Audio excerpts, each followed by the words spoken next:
Trusty Tate popped the last scrumptious bite of hot dog into her mouth and licked her fingers. Her best friend Rachel Walker had already finished her burger.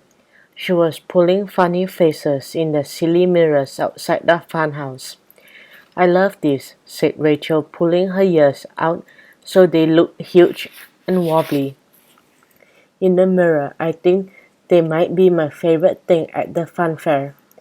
"You said that about everything so far," said Kirsty, diddling.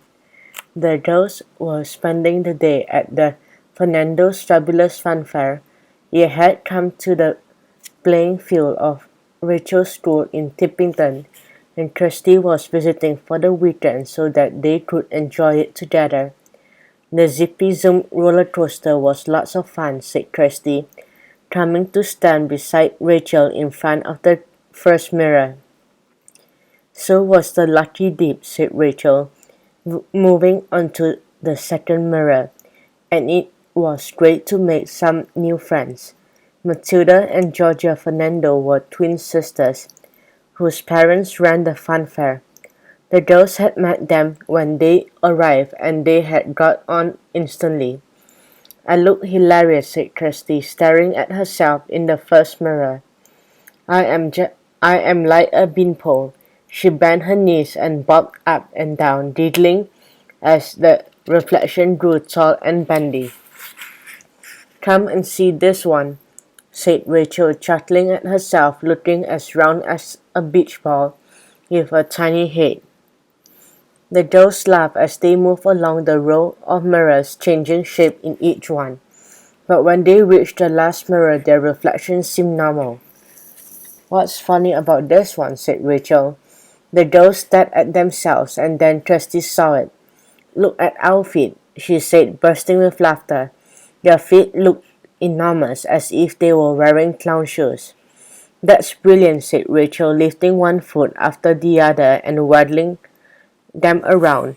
But then Kirsty spotted something in the mirror that made her forget all about her huge feet. Spinning around, she grabbed Rachel's arm and pointed at a boy walking through the crowd. "Can you see what I see?" she asked her best friend. Can that possibly be Jack Frost?"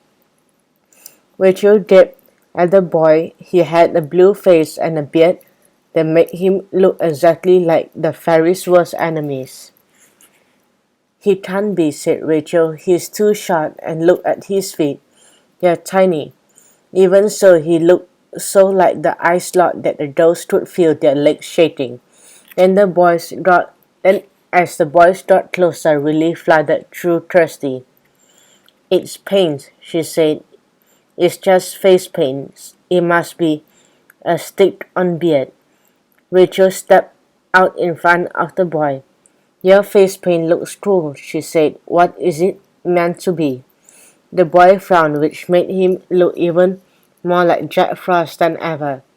"I asked to be a tiger," he said, "but the man at the face painting store gave me this.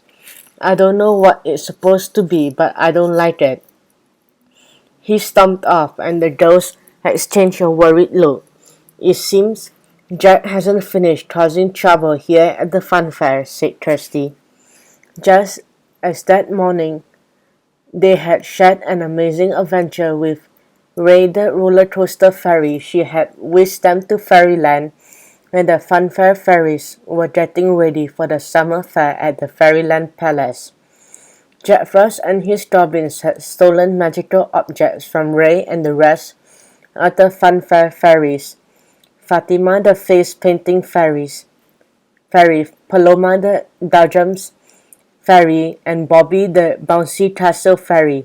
Back at the funfair, Rachel and Kirsty had found Jack Frost goblins riding the Zippy Zoom roller coaster, and they had managed to get Ray's key ring back. "Jack Frost still has 3 of the key rings," said Rachel. "Without them, the fairies cannot make sure that all the funfairs are as fun as they can be." Queen Titania and King Oberon had asked Rachel and Kirsty to help the fairies get their key rings back. Until the key rings were able were back with their rightful owners, there would be trouble at the Fairyland Summer Fair and at fun fairs everywhere, including the one in Timpington. Everyone's depending on us to stop Jack Frost, said Kirsty. We have already helped Ray find her tea ring. We can find the other three.